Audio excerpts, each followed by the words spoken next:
दोस्तों, अगर आपने किसी से प्रॉपर्टी खरीदने बेचने के लिए कोई कॉन्ट्रैक्ट कर रखा है और उसको कुछ पैसे भी एडवांस दे दिए हैं, और होता यह है कि उसके कुछ समय बाद कोई उसे तीसरा व्यक्ति मिल जाता है जो ज़्यादा पैसे दे रहा हो उस प्रॉपर्टी के लिए, और प्रॉपर्टी बेचने वाले ने आपको प्रॉपर्टी बेचने के लिए मना कर दिया हो, तो ऐसी स्थिति में कानून आपका साथ देगा। क्या कर सकते हैं ऐसी स्थिति में, आज के लेक्चर में यही मैं बताने जा रहा हूं। बहुत ध्यान से सुनिए लास्ट तक, और अगर आप ऐसे किसी प्रॉपर्टी के मसले पर फंसे हुए हैं तो ये वाला वीडियो आपके बहुत काम का है। और अगर कोई आपकी फैमिली में कोई ऐसा व्यक्ति है जो ऐसे किसी परेशानी में फंसा हुआ है तो उस तक ये वीडियो ज़रूर पहुंचाएं। और अगर आप एडवोकेट हैं तो आपके तो लिए ये वीडियो बहुत काम का है। तो प्रॉपर्टी ट्रांजैक्शन में लगातार ऐसा देखने में आता है कि कोई व्यक्ति प्रॉपर्टी बेचने का फैसला कर लेता है, दूसरे व्यक्ति से कॉन्ट्रैक्ट कर लेता है, एडवांस की रकम ले लेता है, लेकिन होता यह है कि इसी बीच उसको कोई ऐसा व्यक्ति मिल जाता है जो ज़्यादा प्रॉपर्टी की कीमत दे रहा हो। इसी वजह से समय आने पर पहला व्यक्ति दूसरे के पक्ष में रजिस्ट्री करने से मना कर देता है और दूसरे व्यक्ति से कब्जा वापस लेने के लिए केस भी कर सकता है, या दूसरे किसी और के नाम पर प्रॉपर्टी की रजिस्ट्री करवाने की तैयारी कर लेता है। प्रॉपर्टी लेन देन के मामलों में ऐसी समस्याएं लगातार देखने में आती हैं, और इसके लिए भारतीय कानून व्यवस्था में प्रॉपर्टी को दो श्रेणियों में बांटा गया है।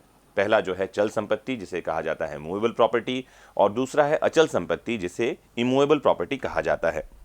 ट्रांसफर ऑफ प्रॉपर्टी एक्ट एक ऐसा कानून है जो सबसे पुराने कानूनों में से एक है। आपको बता दूं, ये 1872 में आया है। ट्रांसफर ऑफ प्रॉपर्टी एक्ट भारतीय कानूनी व्यवस्था में सबसे पुराने कानूनों में से एक माना जाता है, जो कॉन्ट्रैक्ट के कानून का एक विस्तार है और साथ ही उत्तराधिकार कानूनों के समानांतर चलता है।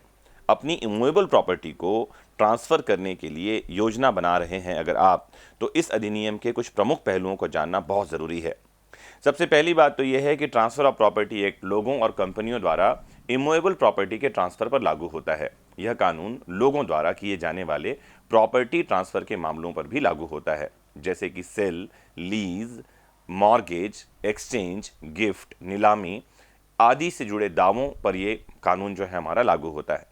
कानून के तहत अपने आप होने वाले प्रॉपर्टी ट्रांसफर के मामलों में यह कानून लागू नहीं होता, जैसे कि विरासत, वसीयत, जब्ती, दिवालियापन, डिक्री के एग्जीक्यूशन के जरिए बिक्री ट्रांसफर ऑफ प्रॉपर्टी एक्ट के तहत कवर नहीं होते। एक डॉक्ट्रिन मैं आज आपको बताना जा रहा हूं जो कि आपको बहुत काम का है, जो ऐसे किसी मैटर पर लागू होते हैं जो हमने शुरुआत में ही समझा। इसे कहा जाता है डॉक्ट्रिन ऑफ पार्ट परफॉर्मेंस। इसे हिंदी में आंशिक या भागिक पालन का सिद्धांत कहते हैं। यह डॉक्ट्रिन तब एप्लीकेबल होता है जब कुछ स्थितियों में करार के आंशिक पालन से भी कुछ अधिकार उत्पन्न हो जाते हैं। डॉक्ट्रिन ऑफ पार्ट परफॉर्मेंस का जन्म इंग्लैंड में हुआ है, लेकिन 1929 में ट्रांसफर ऑफ प्रॉपर्टी एक्ट 1882 में संशोधन करके इसे सेक्शन 53A में जोड़ दिया गया, और अब ये भारत में भी पूरी तरह से लागू है। सेक्शन 53A के लागू होने के लिए कुछ शर्तें हैं। पहला तो ये है कि कॉन्ट्रैक्ट वैध होना चाहिए और कानून द्वारा पोषणीय होना चाहिए, यानी एनफोर्सिएबल होना चाहिए। दूसरी बात यह है कि कॉन्ट्रैक्ट लिखित में होना चाहिए, उसमें हस्ताक्षर होने चाहिए, किसी इमूवेबल प्रॉपर्टी के ट्रांसफर के लिए होना चाहिए। तीसरी बात यह है कि अन्य पक्षकार द्वारा कॉन्ट्रैक्ट को अग्रसर करने के लिए, मतलब उसके आगे बढ़ाने के लिए कोई कार्य, कोई एक्ट किया जाना चाहिए।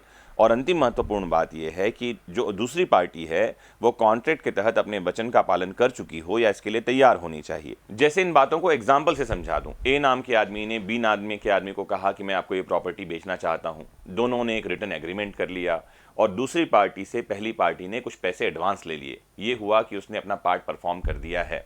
अब इस पार्टी को दूसरे पार्टी के लिए अपनी प्रॉपर्टी देनी होगी, समय पर रजिस्ट्री करवाना होगा और उससे पैसे लेने होंगे। तो ये डॉक्ट्रिन हर उस व्यक्ति के लिए है जिसके पक्ष में भविष्य में प्रॉपर्टी ट्रांसफर की जानी है और उसने प्रॉपर्टी खरीदने के लिए कुछ एक्ट कर दिया है, कोई एडवांस दे दिया है। इस कानूनी प्रावधान के तहत आप उस प्रॉपर्टी पर भविष्य में कब्जा भी ले सकते हैं और साथ ही रजिस्ट्री भी अपने फेवर में करवा सकते हैं।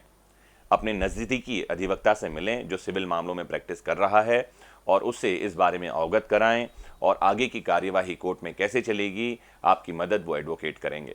मुझे उम्मीद है कि कानून के इन छोटे छोटे प्रावधानों से आपके जीवन में बड़े बदलाव आएंगे। कानून को जानते रहिए, जागरूक बनिए, क्योंकि नॉलेज ही पावर है। जुड़े रहिए आपके अपने फेवरेट प्लेटफॉर्म वैदिक शिक्षा से। नमस्कार, जय हिंद।